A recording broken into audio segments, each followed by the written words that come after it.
Hey, everybody. Have a really, really interesting guest today, Cole Kosco. Am I saying your last name right? Yes, sir. Cole Yeah. Kosco. So both a football player and baseball player in college. We'll come to that. Huge, content creator, influencer on Instagram, like almost 300,000 followers, if I remember right. And now launching your first product, which I really want to get into that. I think it's super cool. For sure. But why don't we start a little bit, obviously you're on your entrepreneurial journey. Maybe let's talk a little bit about kind of growing up, what your folks did, and maybe where you got the entrepreneurial bug from. Yeah, so I grew up in a small town, which at the time I didn't really think it was a small town, so I got to places like this. But now, even when I got to college, I was like, oh my God, okay, I grew up where 200 kids in a class of high school was very small, and I thought it was big. But anyways, I grew up in a sports family. My grandpa played in the bigs for 10 years. My father played for the Mariners. My uncle played for the Marlins. So, I was always around sports, and that's kind of how I learned a lot about life.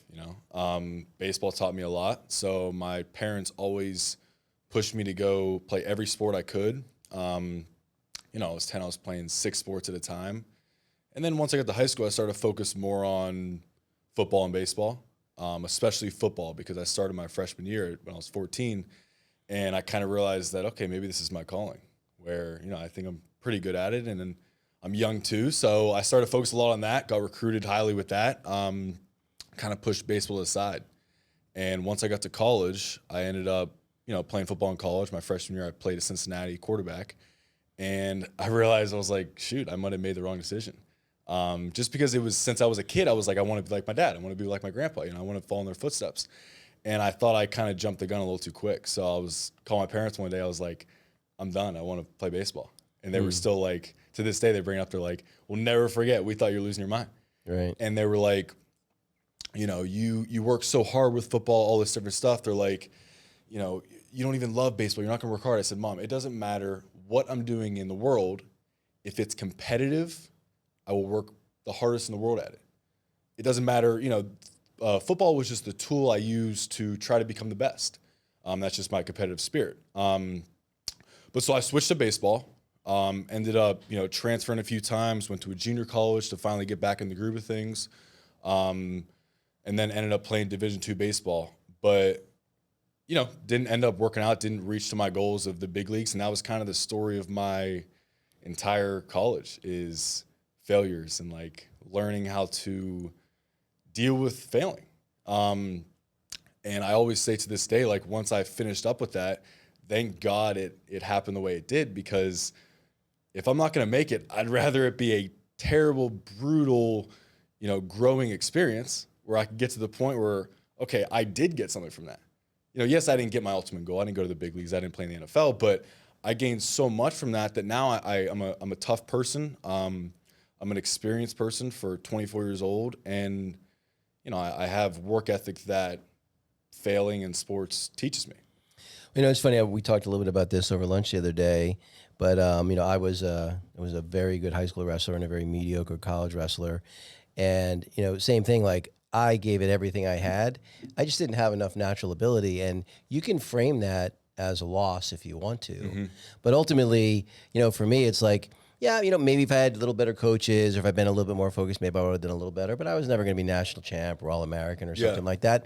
And ultimately, the discipline that wrestling gave me is so applicable to the rest of my life. And so, I left it all on the field, if you will, and I don't have any regrets about it. I don't know. I'd imagine you might feel the same way. Yeah. And I even had a conversation with my buddy a few weeks ago, and my parents are biased. They're always like, oh, well, you were good enough. You could have made it. Stuff. I was like, but I didn't, because I wasn't good enough. I worked as hard as I possibly could, and it wasn't enough. And I'm totally okay with that.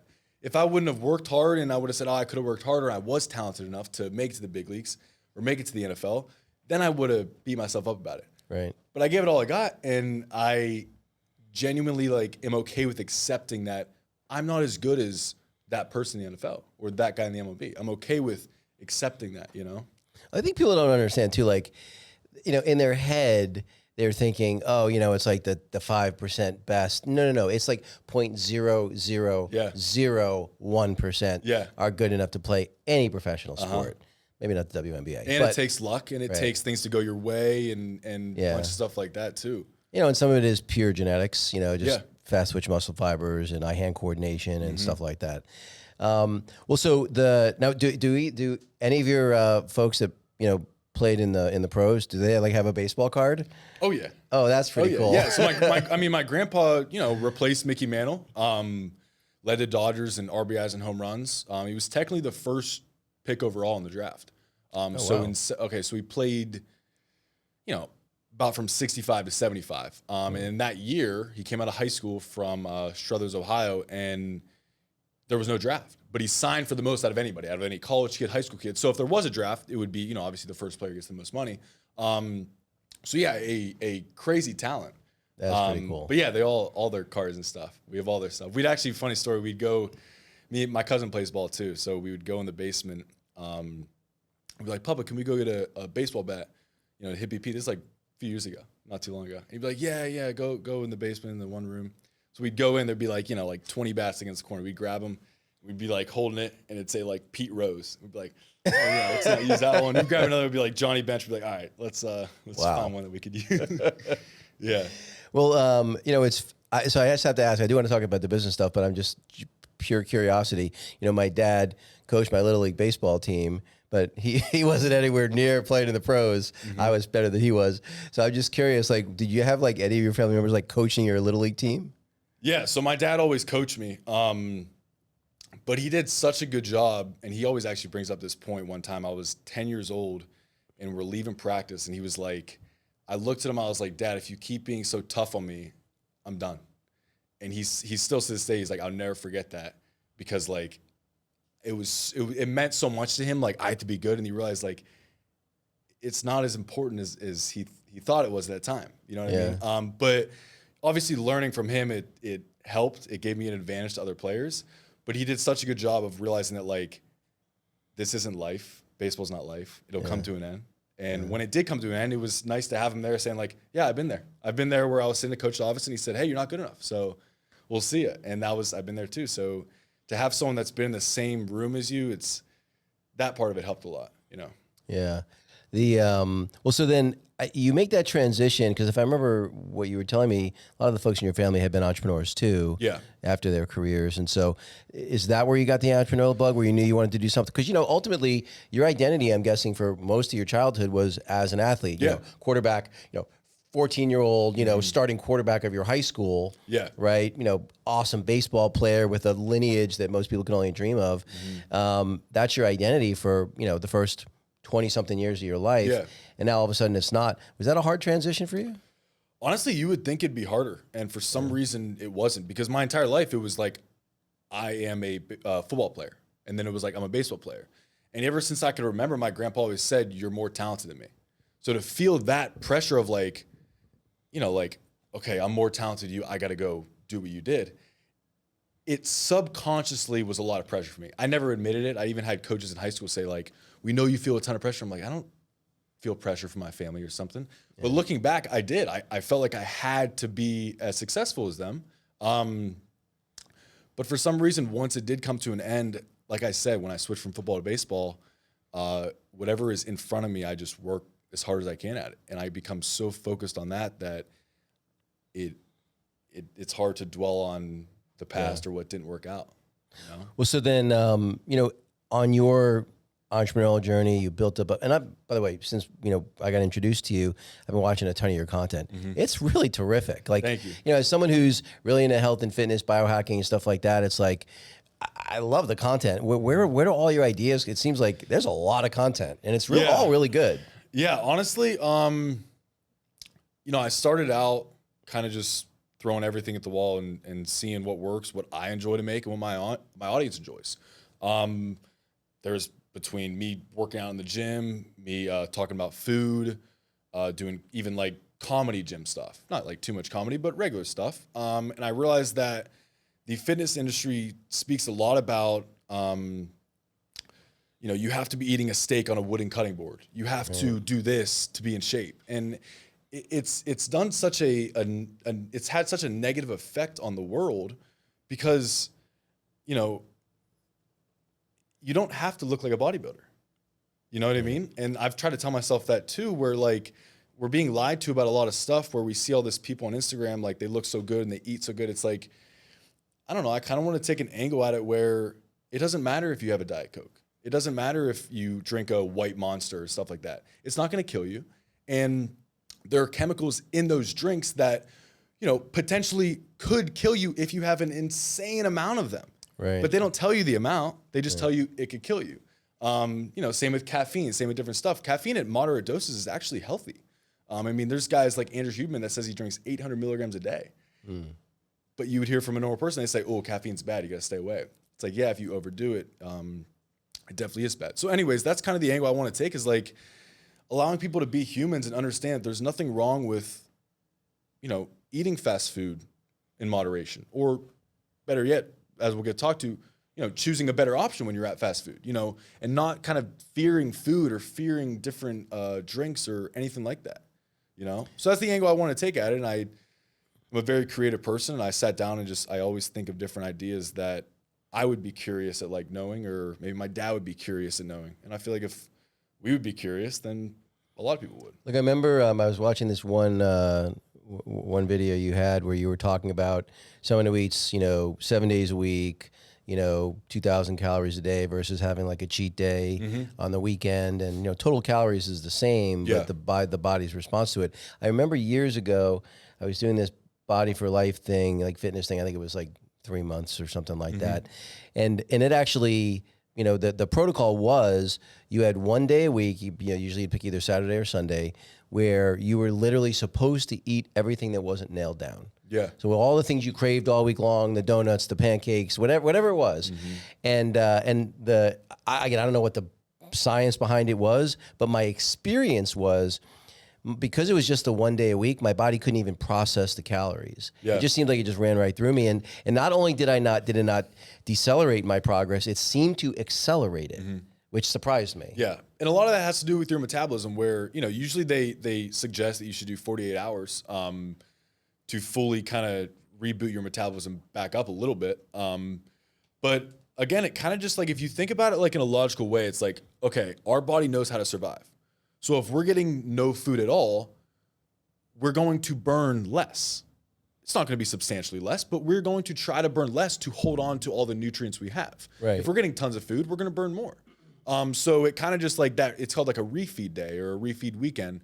And it kind of like bumps you back up, where it's like, okay, let's bump the metabolism back up. Okay, let's cut it down during the week. Yeah. There's definitely a lot of cool science behind all that it does make sense when you think about it like that. And there's evidence to back it up as well. And is it supposed to be 48 hours and not 1 day? Is that where it optimizes? From the research I've done, you want to have it at least 48 hours. You know, between that 48 to 72. Every single week might not be quite beneficial if you're doing the 48 hours. But, you know, from my experience, once or twice a month at that 48-hour period is very beneficial and probably a good sweet spot. Interesting.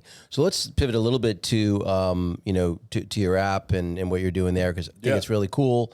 So maybe talk a little bit about that. And because I know by the time this goes out, by the time this podcast is released, it'll be launched. Yeah. So we're not letting the cat out of the bag in advance, but maybe talk a little bit about that. Yeah. I mean, I've spoke about it a little bit on my Instagram. I started a new account. But again, I tried to, you know, push it aside and wait for launch. But, you know, it kind of all started with, like I said, the way I make my videos is fast food won't kill you, and fast food won't make you fat either if you're smart about it. And, you know, maybe it's in moderation as well. But what I realized is, you know, 75% of the country is overweight. And that is from one singular reason, and that's calories in, calories out. And that will never be changed. It is because when you consume more calories than you burn, you will gain weight, and vice versa. So it doesn't matter if somebody's consuming grass-fed ground beef or regular ground beef. When we're talking about solely the weight on the scale, it is calories in, calories out. Of course, you want to eat whole foods. You want to do that different stuff, and I do as well. But to think that I can't eat fast food or I'll become fat is just false. And I realized that, and, you know, a lot of people make videos about that online too, and I totally agree. So I was like, you know, I think there needs to be a convenient app that allows people to do this, and not just, you know, allows people to have it as a tool. Instead of memorizing a video, what did he say I need to order at McDonald's? Like, be able to walk in McDonald's and know exactly what you personally should order. And again, should you eat McDonald's every single day? No, but there's nothing wrong with having a place like that a few times a week, 4 or 5 times a week even. And there's definitely some places, I mean, I eat places like Chipotle or Chick-fil-A or almost every day. Right. And I'm able to still stay in shape, but I know exactly what I should be ordering. But most people don't know that.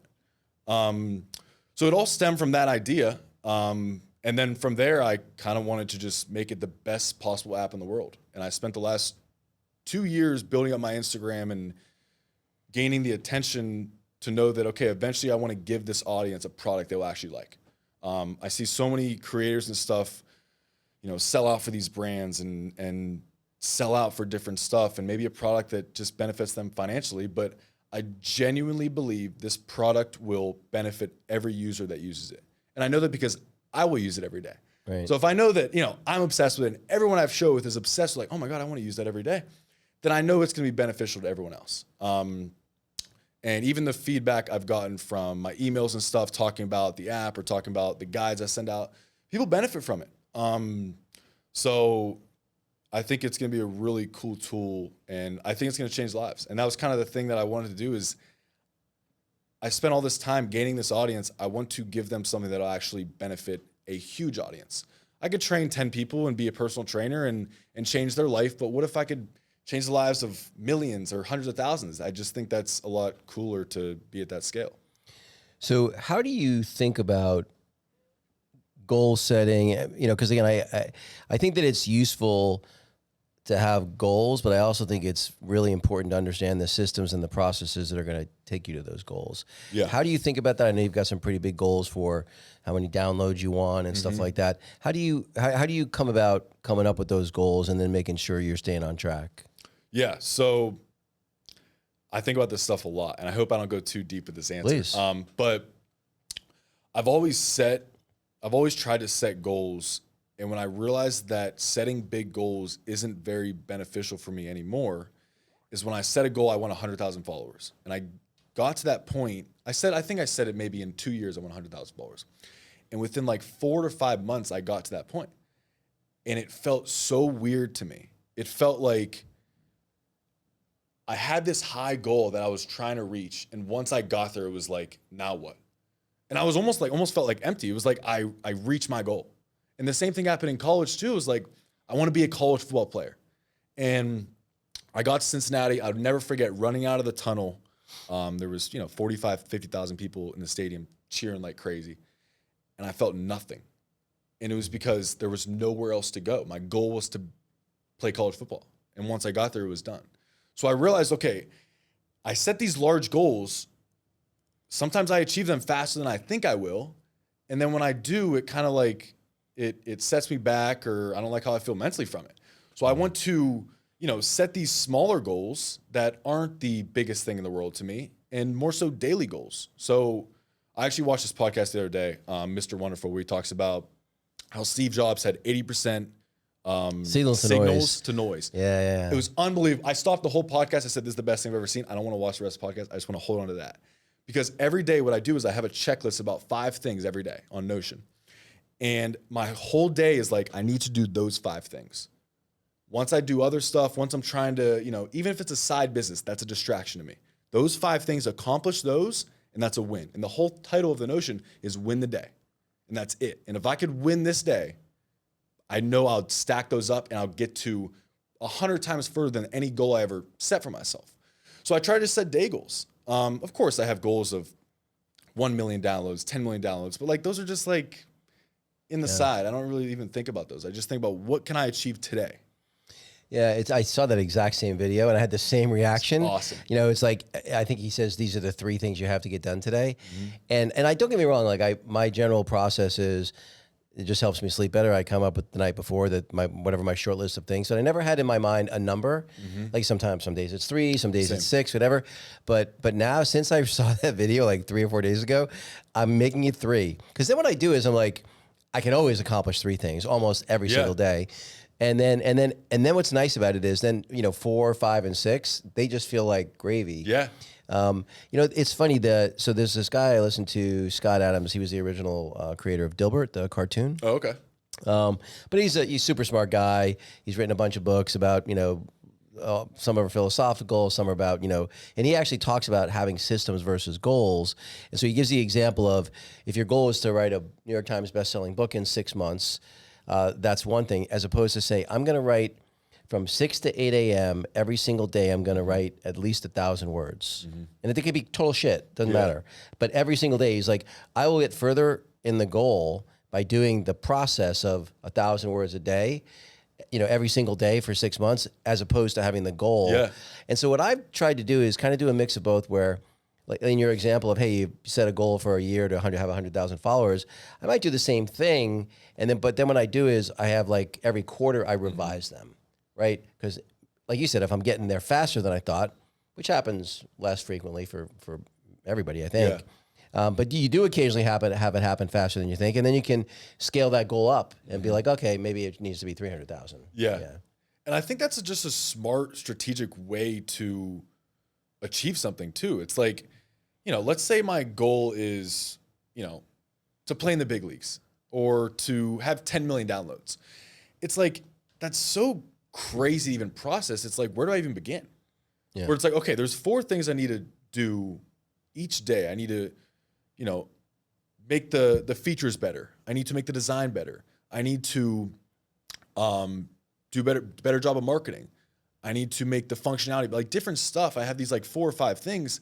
And then each day I look at that list like, okay, what can I do today to make the marketing better? And then I write out some stuff. And I think that's just such a more strategic way to be like in the moment and kind of have that goal like right there where it's like, it's there, you want to achieve it.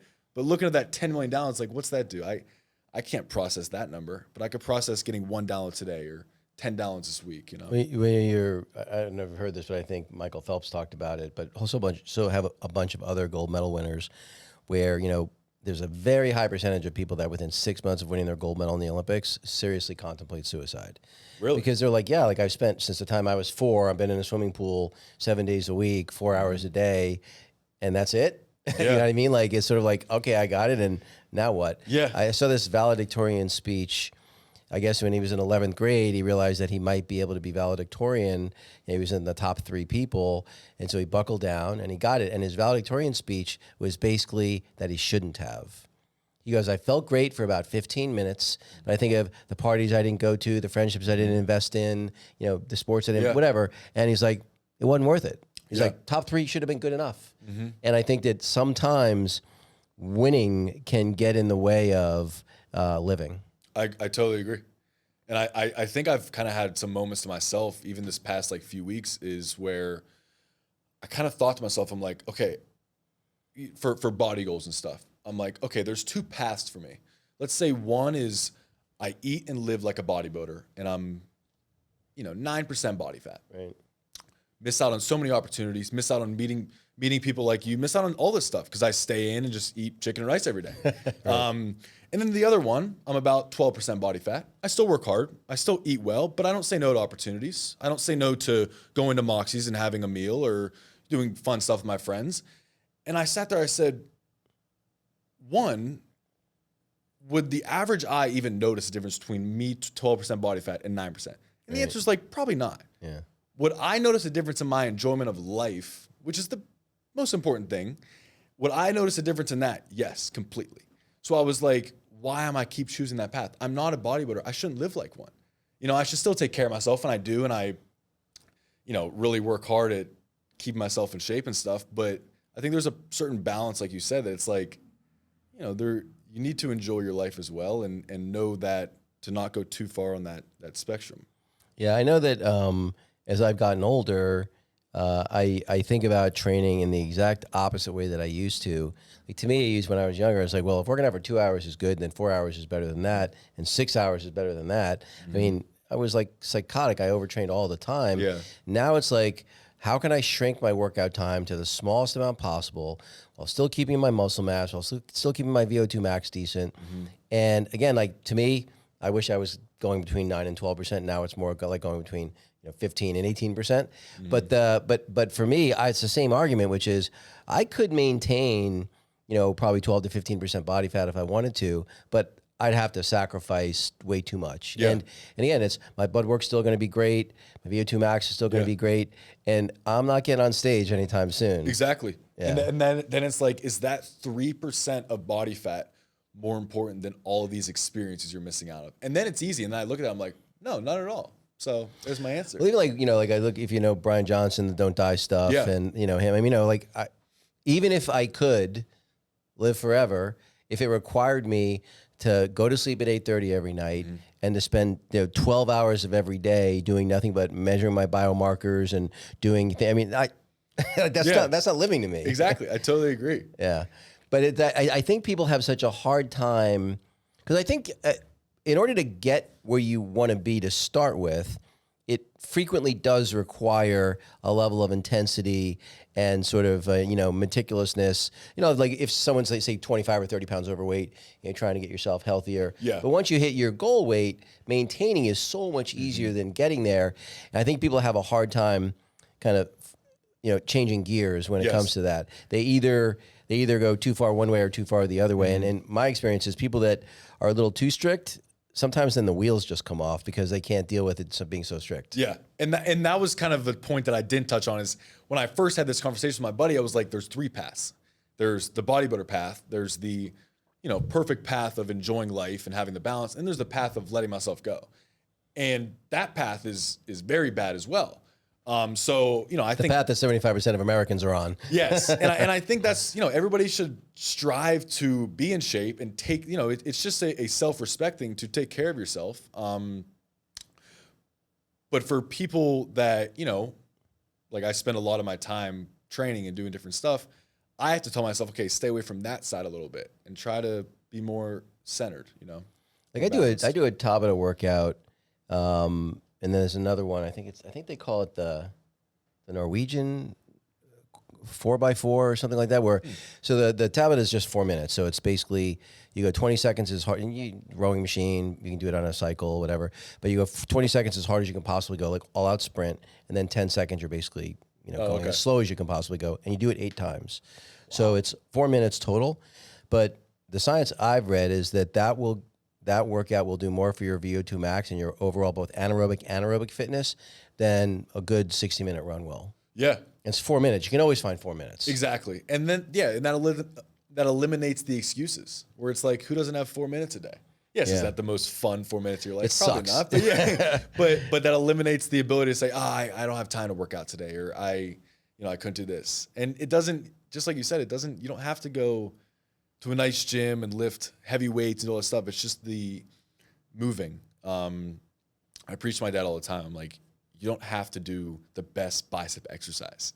It's getting into the gym. It's doing a home workout. It's going on a walk. It's doing different stuff and just making progress with that, Yeah, most people just went for a walk, even did body weight calisthenics and an occasional Tabata workout. Like, that's all you'd have to do. Yeah. And so I had Dave Asprey on one of my podcasts, and he claims, and he's like 5-6% body fat. Wow. He claims that he's working out 15 minutes a week.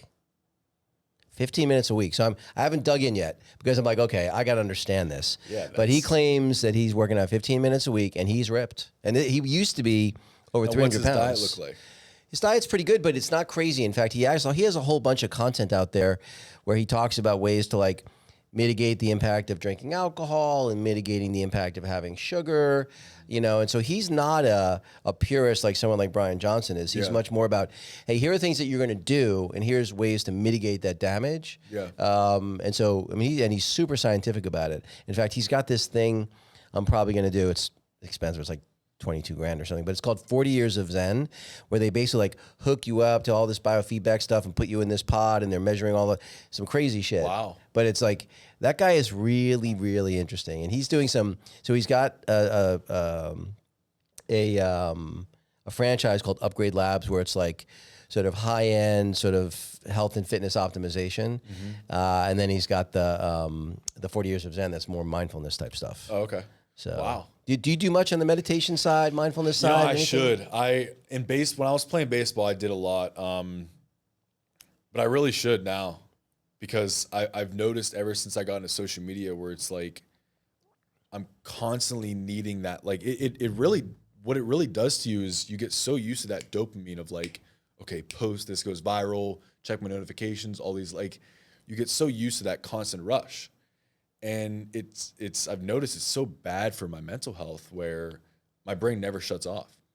Like I'm always nonstop going, or maybe it's because I'm in a creative space now where I'm always thinking of different stuff where it's like, I need to find a way to shut off. And a lot of my friends have said, you got to try meditating, and I should. I need to get on it. I do have one tip there, because I had a hard time meditating, and I bought this device called the Muse. Okay. Not sponsored by them or anything. But anyway, basically it's like a headband that measures your brain signals, and it has an app. And then what it'll do is, because for years I tried to meditate unsuccessfully, so the one I always use is called Beach. And so you'll hear the sound of the waves crashing, and the noisier your thinking is, the louder the waves are. And as you calm down, the waves get gentler and gentler. And and your competitive nature kicks in for sure. Yeah. Because you're working hard to try to calm your mind, which is a weird concept. Yeah. But then when you get it really calm, you hear these seagulls. And then like at the end, it gives you like how many, a seagull count, like how many seagulls like squad during your meditation. Yeah. And I'm like, oh, I had 68 seagulls today or whatever. Like, it's funny, but it's awesome. It actually really works. I want to try that already. Oh my God. You know, if we can, before I head out of town, swing by and I'll let you try mine out. But it's really cool. No, I'd love that. And because I need to get into that. And like you said, like, I don't know what it is, but every time I try to meditate, it's like I can't slow my mind down. Where it's like, then I'm like thinking about what I'm thinking, and then thinking about that. It's like, well, then what this does is, because you're focusing on something, you're not focusing on trying to focus on nothing, and then you start thinking about whatever. It's funny. I, believe it or not, probably up until about 3 years ago, for all intents and purposes, I'd never been on social media.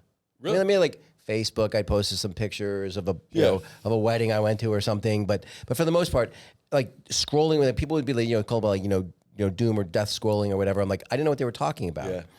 And now, like, I probably use Twitter more than X more than the other platforms, but because I'm mostly looking at content around, business stuff and, how to improve, quality of life and things like that. Yeah. But I can scroll for 3 hours and it feels like 5 minutes. Crazy. It's not good, because I feel like it has shortened my attention span in a way that's not positive. Yeah. Like, because I'm consuming things in 5 and 10 and 15 second increments. And for me to, like, I tease my wife because it's practically an act of God to get her to sit through a movie, because her attention span is like 5 minutes, if that. Yeah. And so the idea of a 2-hour movie, like, we went to go see the F1 movie and she actually sat through the whole movie. I was amazed.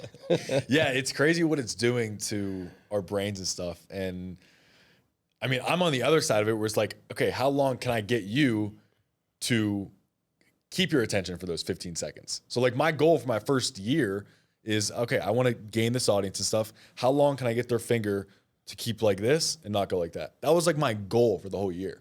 And so I studied everything on that, and it's crazy the psychology behind what goes into like keeping your attention. Like I have a whole formula of like what I do to keep someone's attention, and all you have to do is repeat that formula. It's like every video. Well, I have to say, your content is so engaging. I mean, because again, I think I probably watched 50 videos at least. Oh, really? And I watched them all the way through. Wow, like there was none where I'm like, oh, that's because I'm like, oh, like, oh, this study or that study. I'm like, you hooked me with the concept. And I would say the only ones that I would pass on is if the concept was something maybe I already knew. Yeah. And so maybe I would pass on that one. But anyone I started to listen to, I would listen to the whole thing, because you told me, I don't know if this is your phone, but you basically told me what you were going to tell me, kind of, without telling me yet. Yeah. And so now I'm like, oh, is that something I'm interested in? Yes, it is. Well, then if I'm interested, I'm going to listen. And then, you have some kind of call to action. Like the structure of it was very compelling. Yeah. So I have a few different formulas that I follow, but like I scripted today for a few hours for cage videos. And, I first think of like, okay, what is someone interested in with like, something that interests me, and this is a video I did today, where it's like these core power protein shakes. They have to be like, there has to be something going on here. I don't know if you've had them, but they taste so good. It's like the old Seinfeld episode where they're like getting this yogurt and it tastes too good and they have it tested and it's full of fat. Yeah. It's like, it's got to be something in there. And we even had a meeting, like the whole team, and we were all talking. We were like, and the guys were mad. They're like, man, I hope you don't find anything on it.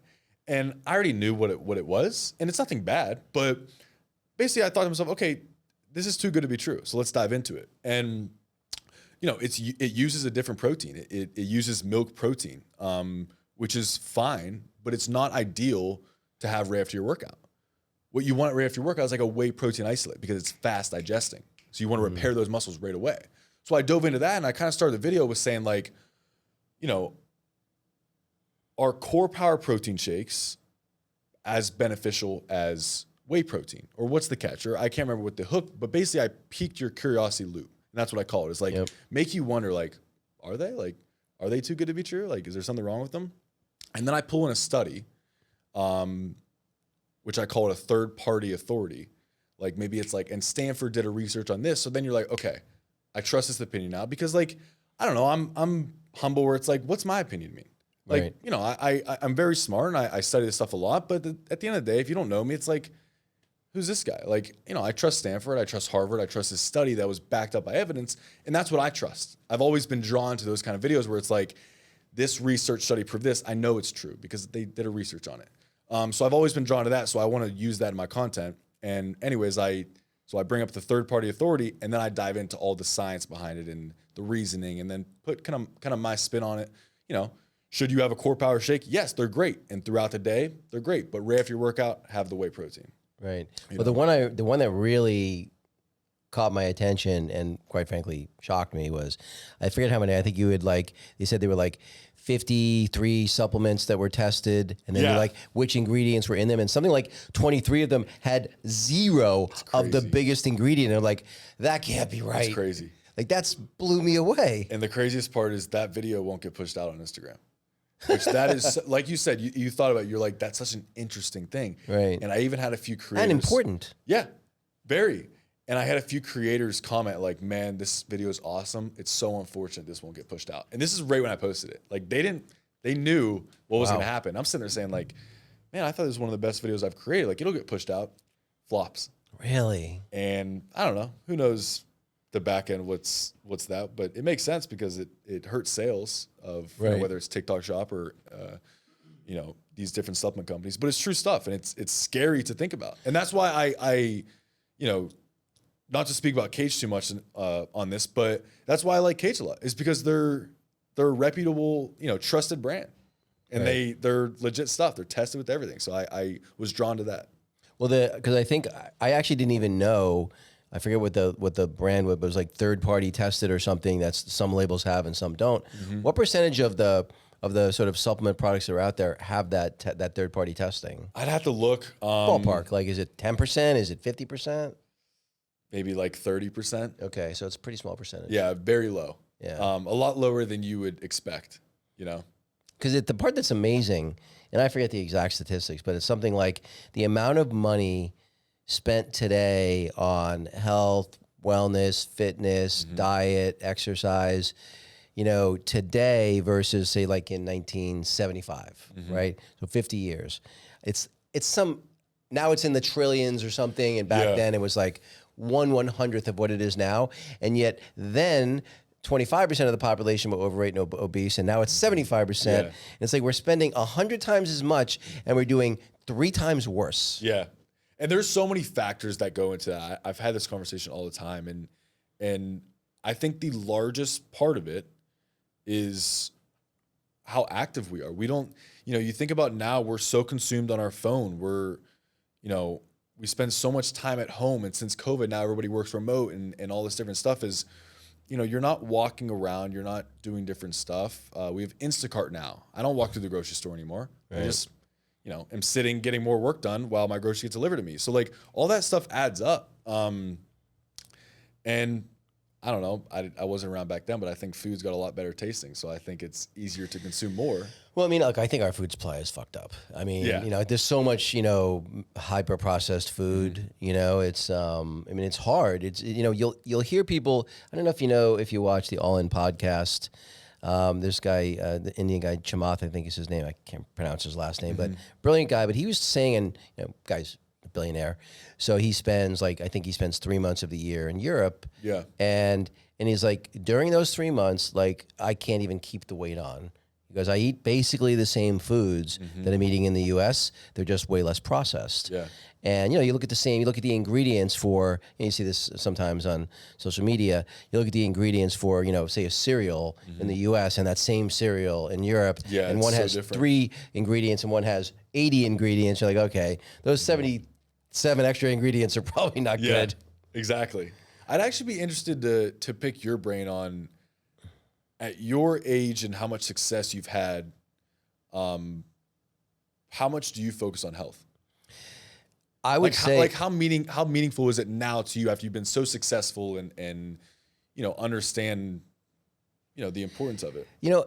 So my dad's 83 and he's, by most anyone's standard for an 83-year-old, extremely healthy. His blood work is good, his blood pressure is good, things like that. But I do not want to be like that when I'm 83. He's lost 4 or 5 inches of height from bone density, because he doesn't really he does a little bit of body weight stuff, but he doesn't done, heavy resistance training. So I would say I am psychotically focused on my health and wellness. It's why I've gotten so much into the biohacking stuff, because again, I'm trying to shrink down the amount of time that I spend, but it is an every single day focus of mine, because, look at the Steve Jobs of the world, they'd give it all back if they could just have another, their health back.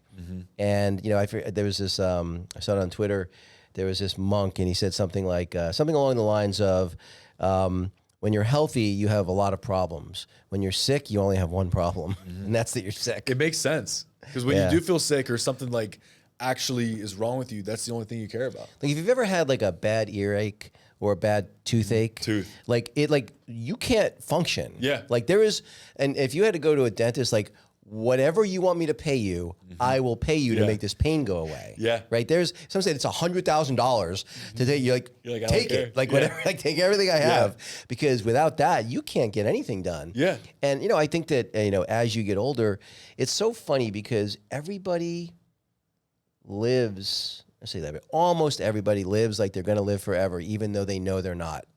And so for me, I can't remember if I mentioned this when we were having lunch, but when I was 24, I was misdiagnosed and told I had 6 months to live. Obviously, that's not how it turned out. But because of that, and being an ex-athlete, it's just always been a focus of mine, because whenever you're sick, whether it's the flu or an earache or something like that, nothing else matters. And so for me, it's I'm never going to make that happen 0% of the time, but I'm pretty healthy and I rarely get sick because I do focus on my health and wellness a lot. Yeah. Yeah. And what percentage would you say in terms of longevity? Because I do feel there's 2 sides of the word health. I think they do come together, which, for exactly 75% of our country is overweight. By getting down to a better body fat percentage and a better weight on the scale, a lot of your health issues and longevity issues will go away. But what percentage would you feel that you focus on longevity compared to personal appearance? Yeah, so I think if you know what Peter Attia is, he has a book called, I think it's called, I can't remember. Well, he basically talks about the difference between health span and lifespan. So lifespan is how long you're going to live, and health span is how long you're going to be functional during that life. And so for most people, health span and lifespan kind of go like this. And he was like, you want to keep lifespan the same, but you want to try to keep your health as close to, honestly, I'm not, so my VO2 max is 51.5, which would put me in the top 5% of 25-year-olds. It's a little lower than it was when I was 25. But, I could still do 80 push-ups unbroken. So That's crazy. That would put me in the top 1% of probably 25-year-olds. Oh my so it's not going to stay that way forever. But when I used to do triathlons, and I did them pretty competitively for about 4 or 5 years, they write your age on your calf. And so every single person that passes you and every person that you pass, you know how old they are. That's pretty cool. And I was pretty fast, and they always do it by age group. So I was in the 20 to 25 age group. Every single race I did, and I'm running a 10K at the end at a 5:45 per mile pace after biking 25 miles. And every race I ever did, there'd be a dude in his 60s that would blow by me like I'm standing still. I'm running a 5:45 mile, which means he's running a 5:15 mile. That's insane. And he's in his 60s, and he started 5 age groups behind me, right? And so that just always put in my head, you know, you're not going to live forever. You're not going to be able to be that level of fit forever, but you can do it a lot longer than you think if you're consistent. Yeah. And so to me, it's just about, you know, I really do apply the 80-20 rule. I'm keto roughly 80% of the time. I'll have 1 to 2 days a week. I'm pretty much like you and I met for lunch, so I had lunch, but then I didn't eat dinner. Yeah. So I usually eat 1 meal a day. In fact, there have been a couple of times where I would literally have a breakfast, a lunch, and a dinner meeting. You know, I'd have to eat 3 meals in a day. And I literally felt like a stuffed pig because I never eat more than 2, and I usually don't eat more than 1. And by being keto most of the time, I don't get the brain fog. I mean, I feel like my mental acuity is the same as it was 30 years ago. It doesn't feel different to me. Yeah, I've heard, I mean, you know, there's so many benefits to keto. And I think it does depend on the person, because I've tried keto a few times. I've tried basically every diet you could think of just to kind of like experiment myself. If I'm going to speak about it, I want to try it. And I noticed that my body doesn't react very well, at least initially getting into ketosis. It takes me a long time. And I actually did it one time, I think 2 summers ago. And I was like, you know, after 2 days, I was like to the point where like I didn't want to get out of bed. I had no motivation. I was like, all right, I could go through this for another 2 weeks, fight through it, and then I'd probably feel great. But I was like, I have a hack for you. I got to do it. So if you take exogenous ketones, you'll go into ketosis right away. And that will make getting into it naturally way less painful. Oh, okay. And so when I did it the first time, I had my brother, the one who I'm moving out to Scottsdale for, he was, you know, back when he was more fit, and he was the one who got me onto a ketogenic diet. He was like, yeah, I did it the other way.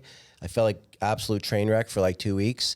And then the second time he did it with the exogenous ketones, and it was easy as glass. Wow. So if you're going to try it, if you do want to try it again, get some exogenous ketones that actually taste decent. It's kind of like, video on that too. It's kind of like electrolytes. And yeah, it worked great. Wow. By the way, I just found out today, I have the Oura Ring, they have a new version where it will sync with a continuous blood glucose monitor. Really? Yeah, so I have to check that out. Those things are awesome. Yeah, so I actually got the WAP, the medical grade one. You got it all on. Yeah, we'll see. And I have the 8 sleep too. I heard about that. That one's great. I heard that's nuts. Dude, it's like, what's funny, because we just moved, and when the movers came, we had to ship the Sleep 8, so we don't have it now for a week before we move. And my wife's like, how different? Because I've heard people are like, I can't sleep without it now because they're obsessed with it. You know what it is? It's just there's subtle things. So it'll do something like, if you want to, you can have it like warm up. Let's say, you know, especially if you have a sleep regimen. Yeah. Let's say you want to be in bed by 10 and asleep by 10:30. You could have it be like nice and warm and toasty at 10 and then slowly cool off. Wow. And then you can have it in the morning. You can have it wake you with vibration. You can have it wake you with heat, or you can have it wake you with cold, gently. Wow. And so you wake up in I love it. And you can set the 2 sides of the bed separately too. So like my wife has it set, she wants it like a freaking oven, and I don't. So I'm the same way. It's got to be freezing. Yeah.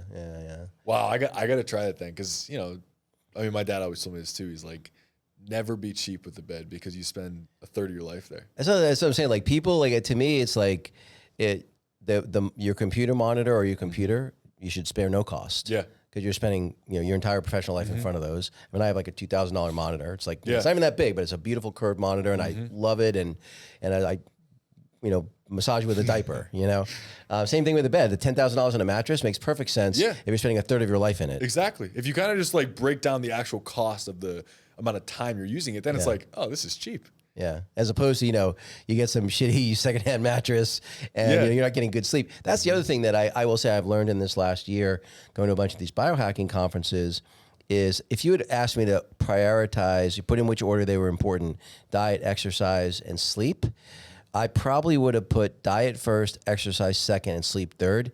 Now I realize I had them backwards. Yeah. Sleep's number one, because if your sleep is good and your exercise is good, it's not like you can eat complete trash, but like it will get rid of a lot of sins if your exercise is on point and your sleep's on point. Yeah, and it sounds like obviously like you have a really good diet to begin with. So that's the key, is to focus on those two things. I even did for my dad. I bought him one of these Guttman watches. Okay. Just to track your sleep. I've had the Whoop before. I've had different stuff. I just love this because I could wake up every morning and look through, like, okay, last night I got a 74, which isn't good. Right. But I could see right away and kind of see, okay, what did I do differently? Why did I get that sleep score? I told my dad, you know, he's 60 now, and I was like, you know, the number one thing for longevity is sleep. And I was like, I want to get you this watch.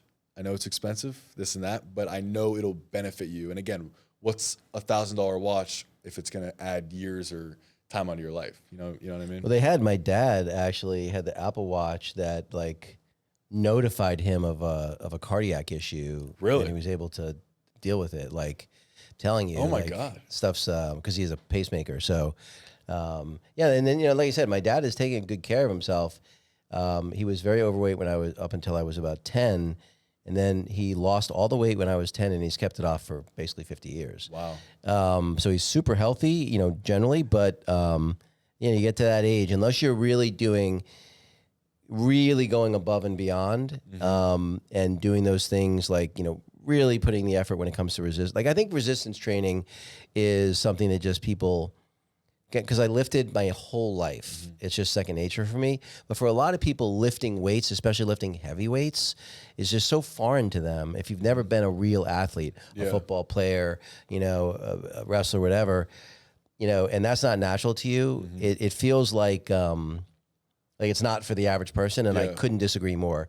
I think especially as an anti-aging device, there's nothing better than resistance training. Because it helps both your bone density, and it allows you to keep, you know, lean muscle tissue. Yeah, and the lean muscle tissue is super important for everything. Yeah. Obviously, you know, as you know, as a guy, you want to build muscle for looks too, but the effects it has on your metabolism, and just everything is extremely important. So if you're if you could go back, you're only not even 25. I think you're 25 in November, if I remember correctly. September, yeah. September, okay. So you're turning 25. So if you go back in a time machine, half a decade, 5 years. Now you're 19, turning 20. What advice might you give yourself? Something you might have done differently? Well, I don't regret anything, because like I said earlier, like, I'm so glad that anything that is bad that has ever happened, I'm so glad it happened. And it's so hard to realize that in the moment. Yeah. But looking back, you're like, thank God that sucked, and I learned from that. I don't know. I guess that's a tough question for me, because I feel like though, there's nothing wrong with not having regret, because I'm the same way, which is I can literally count, and again, I'm your dad's age, so I'm almost 60, and I can count on one hand how many things I regret. Mostly around like not taking a semester abroad when I was in college and not traveling after business school. But for the most part, I really don't have any real regrets, even things that didn't work out, because, this cliche, but, you know, you either win or you learn kind of thing. But it's true. Well, it is true. I do think it's interesting, though. I think that if I had to put a percentage on it, I'd probably call it 80-20, like most things. That something like 80% of the West, America in particular, looks at the world through a victim lens, right? Where they can almost turn the best thing into like, oh, I won the lottery. Look at all these taxes I have to pay. As opposed to, I think, the lens you look at things through, which is bad shit can happen, but what can I learn from this? How can I learn? How can I, avoid something like this in the future? And look for the win in the loss. Yeah. And I think that, when you make everything the world's fault, you have no agency. Like when it's, I don't know if you heard Jocko Willink, where he basically talks about, he was on Rogan, I think, and he said anytime someone would come to him with some disaster, he'd be like, good. And I love that concept, because when you make everything your fault, you have some control, you have some power. Exactly. Otherwise, if it's the world against you, well, what can you do? Exactly. Poor me. I say it all the time. I try to, even when I'm talking to my mom, she'll be like, oh, well, this and that. It's like, no. Like, the second you point your finger that way, you lose all power, because you lose control. I can't control what, they're doing if they have the power. But if I turn the finger to me, be like, I could have done this differently. Now I have all the power. I'm in control. Where I could have, worked harder. I could have made a different decision or done different stuff, and changed my outcome. So I just like, that's how I've always thought, is like, point the finger here, allow myself to have the power of the circumstances. And I don't know if you know who Tom Bilyeu is. He's a podcast called Impact Theory, and he's had a bunch of people like Goggins and Simon Sinek and all those kinds of people on his podcast. Really good podcast. What I like about him, he probably prepares, like if someone's written 3 books, he will have read all 3 books, not had someone on his staff read them and summarize them. He'll have read them, not AI summarize them. He'll have read them and taken notes and whatever. And he was even saying that he's like, if I get hit by a drunk driver, I'm like, it's my fault. Maybe I didn't look carefully enough both ways, or, you know what I'm saying? Like when I drive, I assume everyone around me is an idiot. Yeah, and drunk. Yeah. Right. And so by doing that, by assuming that, I avoid a lot of accidents. Yes, especially in Miami. That's my always thing is I see a car pull out. Okay, they're going to pull out. Like you're always expecting. So that's a good way. I mean, that's what he said is even extreme. But again, there's so much truth behind that where it's like, could I have done something differently? Right.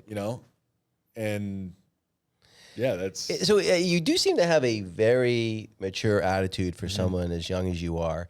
Where did that come from? I mean, do you think it was, getting knocked around a little bit and maybe not having a few things work out the way you would have initially liked? Or where do you think that comes from? I definitely think it's, again, like back to the question like you said, like 5 years ago, do you regret anything? It's like, I wish I could say, oh, I regret that I didn't go to college and play baseball first. Or I regret that...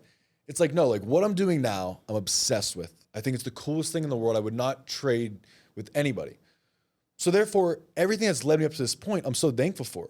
You know what I mean? Yeah. So I think the maturity has come from all those failures and, having to sit down in multiple coaches' offices and them look me in the eye and say, you're not good enough. We'll see you. And then I have to move 1,000 miles across the country. And then it happens again. And then it happens again. And I start to, I start to live in different areas, meet different people, see different types of people and make new friends and, mature quickly through that. But 2, I've learned like how to fail and how to kind of, grow up fast to realize that like life's not fair and it's not going to be fair. So the sooner I realize that, the sooner I could execute on when it happens and deal with it. The it's not fair argument is hilarious to me. It's like, I don't know where you think, that's not, you're going to live a very disappointed life if every time things are not fair, you let it bother you. And I think at a point, like I did, when I was younger, I did feel that like it should be fair,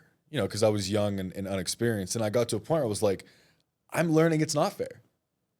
What am I going to do about it? I can't control this entire world. Like I have to, do my best to react to it and play the game. Not only that, like it's so easy to pick, you could take anyone and say, well, gee, it's not fair that this person was, born in a low income area or that this person was born not as intelligent. Like, you're tall, you're good looking, you're athletic. Like, that's not fair, to other people. It's like, life's not fair. Everyone's dealt a different hand, and it's how you play the hand you're dealt. Not if you focus on the things outside of your control, you're going to have no agency, no power. And if you focus on the things in your control, you control it all. Yeah. It's that power where it's like. So you've had a decent measure of success for someone as young as yourself, really for someone at any age. But how do you keep yourself humble? How do you keep yourself grounded? Is it a circle of people, whether it's your family or close friends that, will tell you the hard truths, or if they think you're getting a little too, big for your britches or something? Yeah, no, honestly, I think it's quite the opposite. We're like, growing up, my parents have always installed so much confidence in me, which it's probably the thing in the world that I'm most thankful for is my parents always like made me feel so confident in my skin and my ability with everything. So everything I'm doing, like in my head, the app already has 10 million downloads. And I think that's why I stay humble, because once I get to that point, most people get cocky or whatever, but like, to me, it's like, that's already the reality. Or like even the follower count or different stuff like that. It's like, 1, I don't think that defines a person. I don't think like you should be cocky or anything like that. But 2, like, I don't know. I feel like I'm always thinking so far ahead into the future of like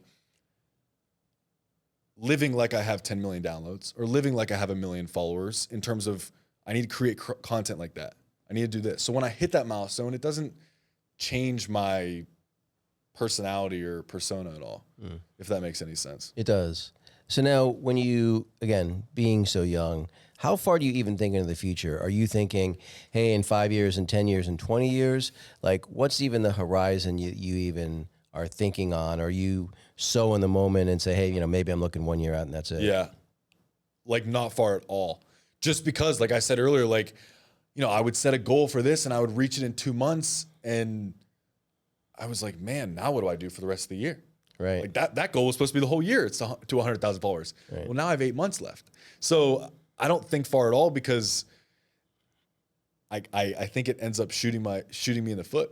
Like I maybe think by the end of the year, and that's it. Yeah. So that's just what mentally works better for me. The whole win the day thing is like just what ends up working for me mentally to be sane. Yeah. Well, so where can people find you? Where can they find your app so that you can get to that 10 million downloads as quickly as possible? Yeah. So Cole Kosco on Instagram, on all socials, Cole Kosco.